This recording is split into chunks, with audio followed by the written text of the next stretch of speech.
top smartphone maker Samsung Electronics has begun replacing the new Galaxy Note 7. The replacements have a green battery indicator that separates it from the earlier version. And the new models will also come with 3 software changes to the status bar, display screen and the power off prompt screen.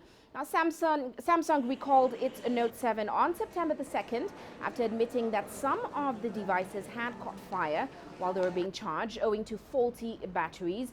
Over 2 million phones equipped with the suspect batteries were sold. And the company is now trying to salvage sales in key markets, especially during the busy shopping season.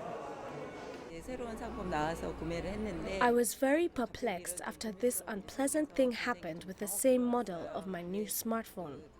But I feel relieved now that Samsung is completely exchanging all products.